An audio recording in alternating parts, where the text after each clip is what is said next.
Therapists of Reddit, what was your biggest I know I'm not supposed to judge you but holy shit moment? Once had a patient whose wife shook their baby to death.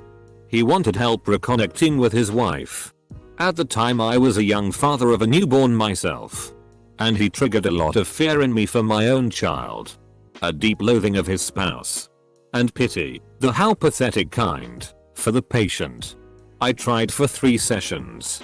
Met his spouse and everything before handing the case over to my supervisor, who knew about my initial reactions. And tried to help me through it. Unfortunately, it ended up being more about my feelings than his. And I was new to the profession at the time. These things are expected to crop up from time to time.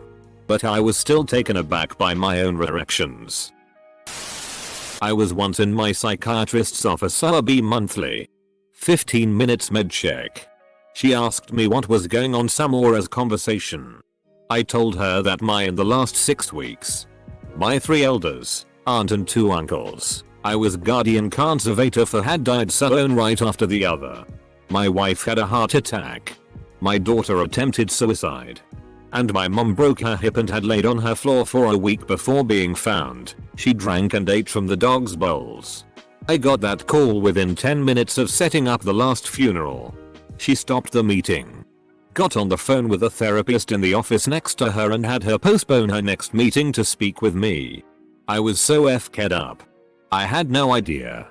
I think she saved my life.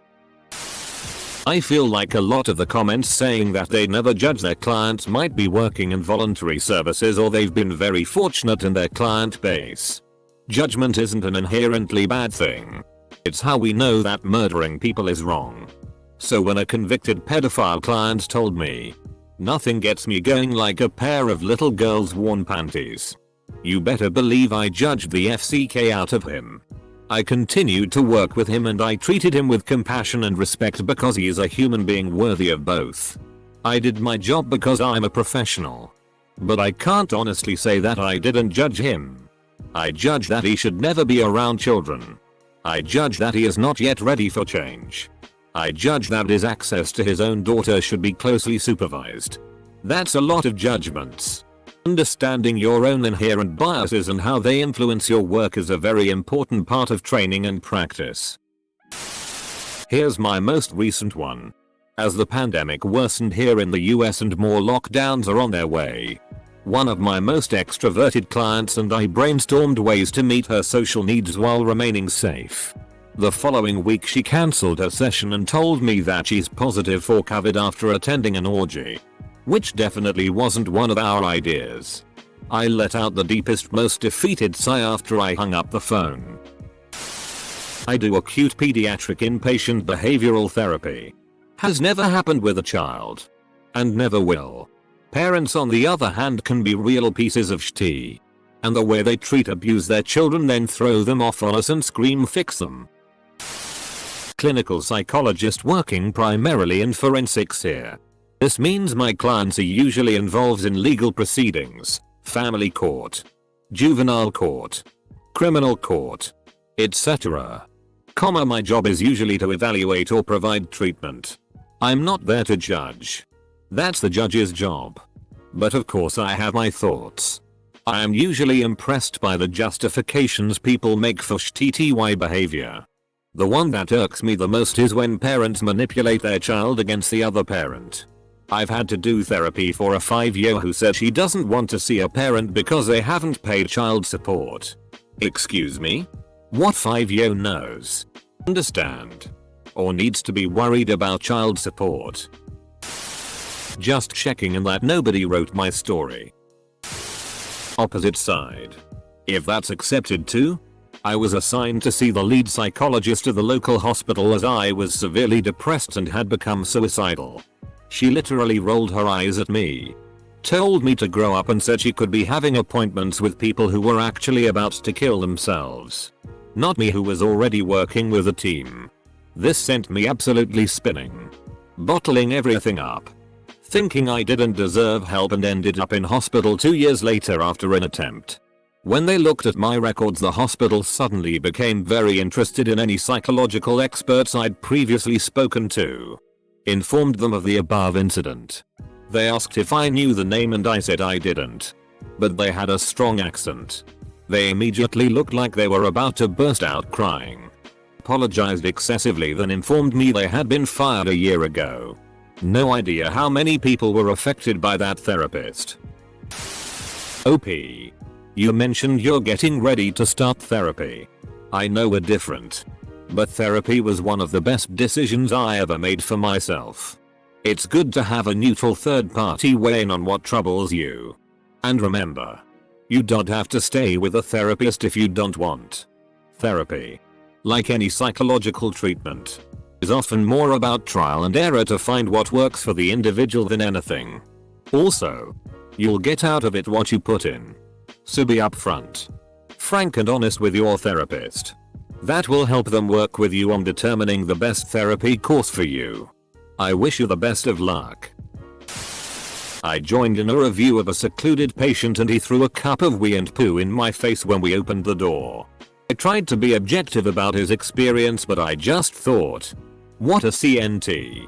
I work in inpatient services, so it can be hard to challenge myself at times. Individuals with diagnosis of personality disorder, for example, can do things that in isolation make you think they're just being bratty or manipulative. But to think of the experiences that shape them to react like that in a given situation can help to clear my judgment and find compassion. Harder when someone bites me or hits me with one of our fabulously detachable anti-ligature curtain poles. Though, when you as a therapist get to that point, it's time to start thinking of referrals. Be genuine with your client. And then refer out. You have to have unconditional positive regard or you'll never achieve therapeutic rapport. I think for me, the one that comes to mind is a frequent caller to the suicide hotlines. He'd call in and say he's not providing his phone number or name.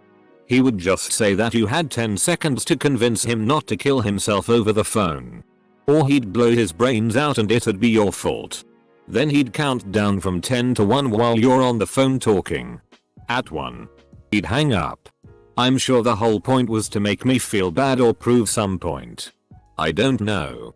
I have insufficient information to make an assessment with just that. But I have to admit, when I was trying to sleep on days he'd call, especially the first time, I was thinking, F king arsehole better not be dead. F-ker. It.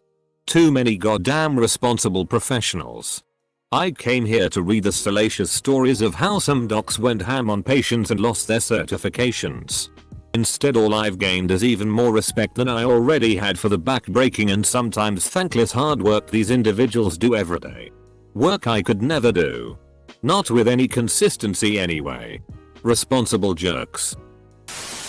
When I was underage, I got caught with a drink on Bourbon Street and got a minor in possession. I was telling my therapist about it and said that the police caught me with a hand grenade in New Orleans. He didn't realize that a hand grenade was a type of drink. And it was funny to watch him try to process that his patient might have just casually told him that he had been caught with a fragmentation grenade. He took a big long pause and said, "Where did you even find a grenade?" I realized the misunderstanding quickly and corrected him. But for a moment he definitely was thinking, holy shit, how do I deal with this?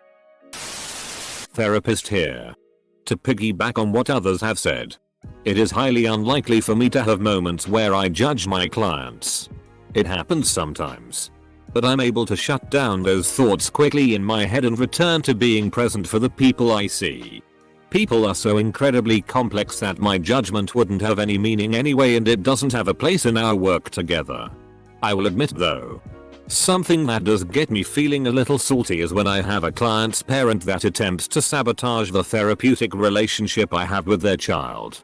Or pulling them out of therapy entirely when some of the things we talk about challenges some potentially unhealthy family dynamics. I don't feel anger toward the parents. Mostly I feel bad for the kid. Edit. Whoa. All I have to say is that I am incredibly humbled by all of you that have shared your stories. Even though these moments are so steeped in pain. What hits me is the incredible amount of strength present in spite of the upbringing and parents many of you have had. patient side here. I had been seeing a therapist for a few months to help with chronic depression and self-harm with some pretty intense suicidal ideation. I had tried Suprax in the past. Didn't like the side effects and put it down. But I was ready to try something new to supplement therapy. Everyone within earshot was calling Wellbutrin a miracle and lifesaver. So I figured I'd give it a shot. Since my therapist couldn't prescribe drugs, I got an appointment with a psychiatrist. My first appointment. I explain what I've got going on, what I'm doing to work on it, and what I'm looking for in seeing him. I do a pretty good job holding myself together in public. I dress myself. I hold down jobs. At that point I lived on my own, now living with my partner. All in all, I've got a well-polished mask. I guess it's too good. Because pretty early in our session he looked at me and said, "I don't think you're depressed. Bro. This is the first time we met. I've been here for 20 minutes. And you're ready to reverse my diagnosis? Cool bro." Well, I quit my last therapist because I made him cry uncontrollably. He tried not to, but he just couldn't hold it back. I felt guilty and won't see him anymore. I think he may have lost a child before. I described watching my aunt grieve over her son's body. I felt so much pain losing him, but was explaining how watching my aunt was dramatically worse. The details about her is what made him lose it. I could tell he was reliving something inside his own head. I work in healthcare and I've never heard a therapist, psychologist, or psychiatrist judge patients openly. Other nurses and doctors, on the other hand, holy shit. At some of the clinics I've been in, the conversations in the break room and at the nurses station blew my mind. That's why I don't work in a hospital anymore. I was a PCA and the judgment from everyone was insane. Nurses would wait until the last possible minutes to give a patient their pain meds because they were exaggerating, and yet I would be in their room 3 times an hour and they would be writhing in pain. People openly talked about patients badly. I work with kiddos who have experienced some kind of abuse trauma. 90% of my clients have been sexually abused. I have a lot of holy shit moments, but not from judgment of my clients but from what happened to them. I've had clients whose father made them help him dismember mom's body after dad murdered her in front of them. I've had clients under the age of 8 who have been sex trafficked. I've had clients who have been forced to film torture PRN. I have holy shit moments all the time. During my training I was asked, how would you feel if a client were to come to you and admitted they were a pedophile that was on the edge of committing seriously horrific acts? Could you see that person as another human being that needed help? Or were your personal feelings about the abhorrent behavior too strong? This factor leads some people to not continue my course on to the next level. But it really illustrates the level of non-judgment needed in this field. We all have our own personal feelings, of course, but these get talked about in supervision. Edit. Wow, thanks for the awards. I'm glad it's raised an interesting topic for discussion. I'm enjoying reading them all, even if I don't have the time to reply. Personally, in this instance I remember the Gandhi quote, hate the sin, not the sinner. Also spelling. I'll never judge someone, especially someone who has come to me hurting. The world is full of assholes already. That said, I found out while I was still doing internships that I'm very uncomfortable working with abusers. So I don't do it. It took one recount of a man describing in detail how he was strangling his wife up against a wall and making her look at the beam he was gonna hang her from. I got out of the office and told my supervisor I just couldn't do it. It's worth mentioning, I was just an observer back then. I didn't act as the therapist. My supervisor was. She wanted me to be prepared to work not only with victims. I've never judged my patients. My co-workers, however. I've judged the shit out of those. I'm also judging the hell out of myself for picking up smoking again. But my patients? Never. Therapist. People need understanding and empathy to work through their challenges. Therapist brain. Except for you. You piece of shit. Therapist. Except for me.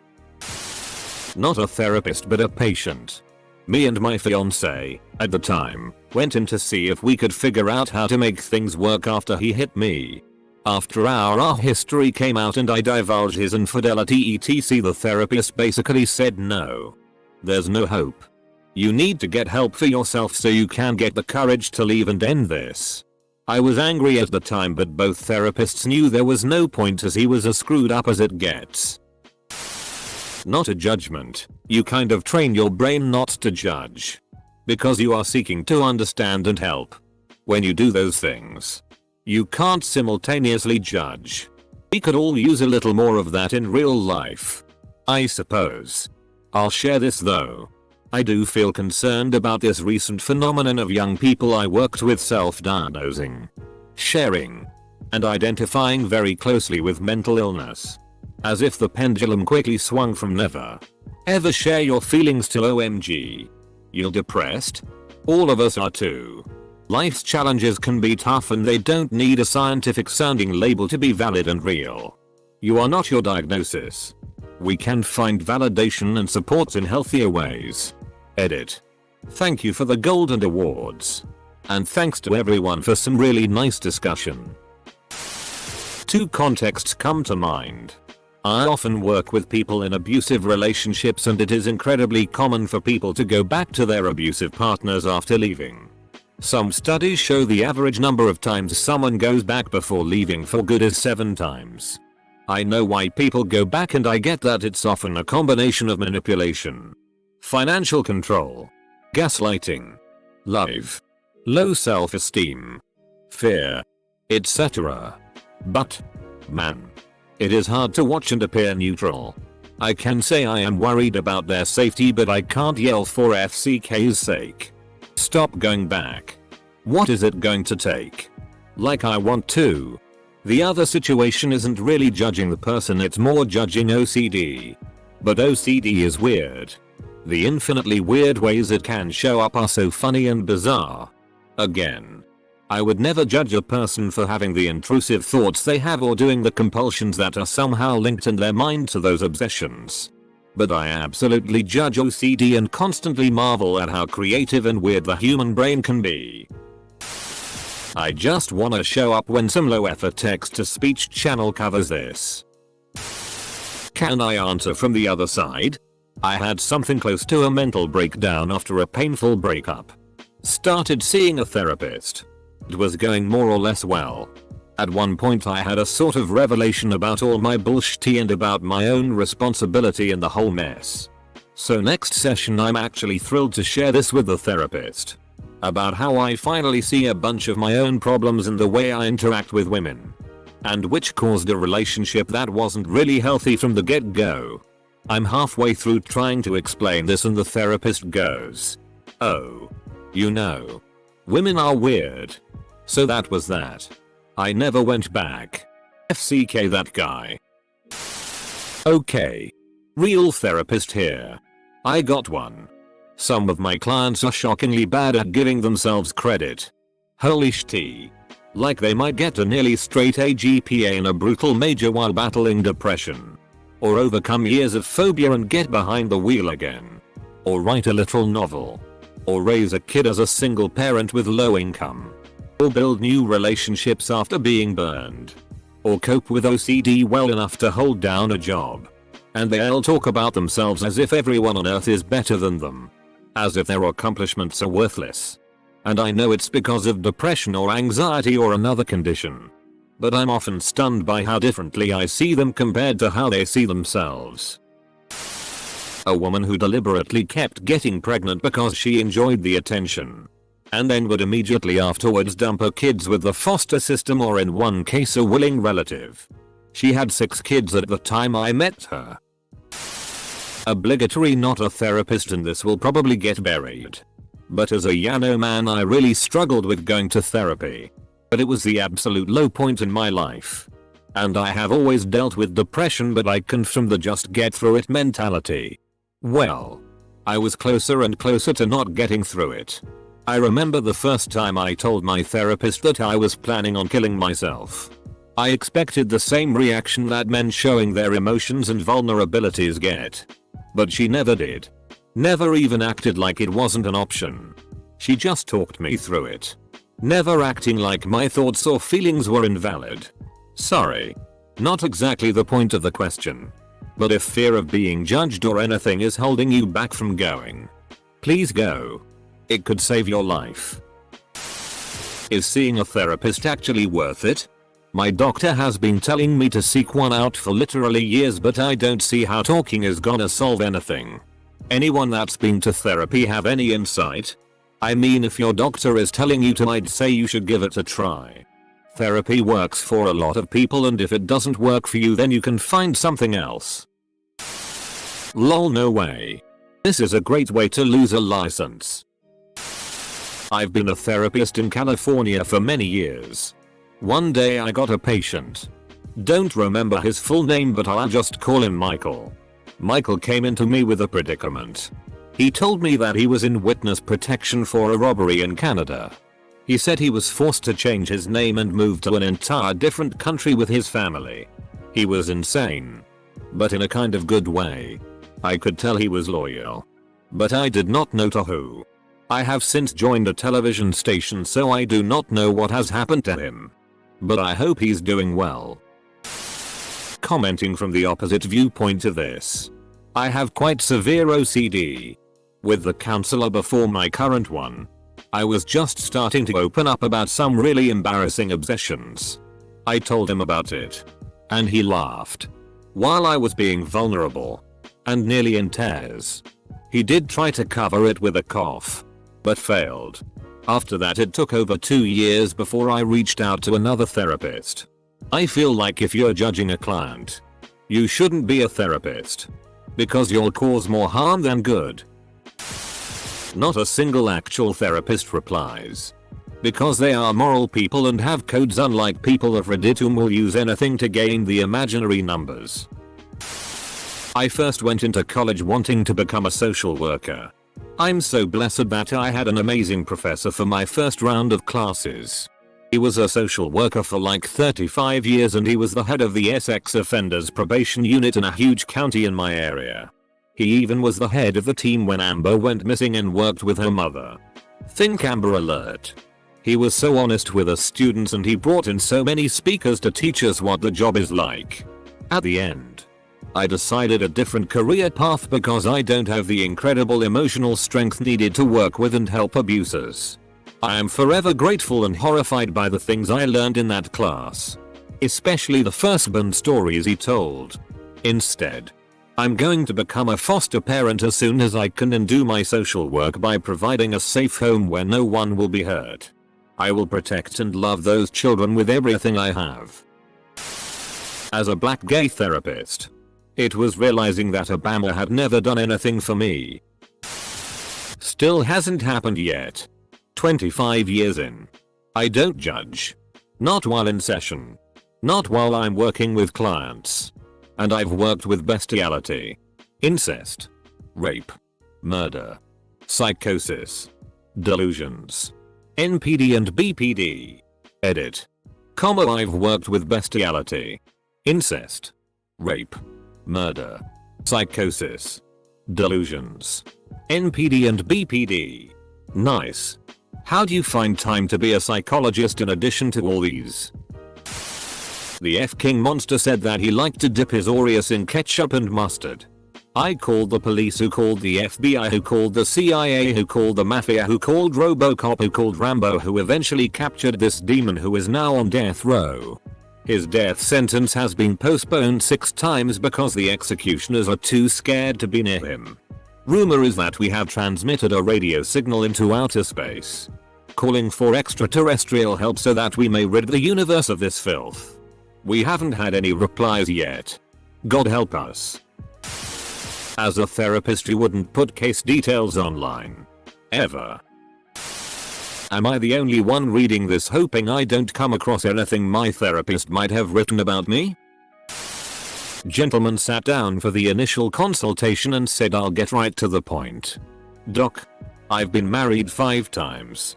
My question is, what does it take to find a decent woman? No humor. No hint of irony.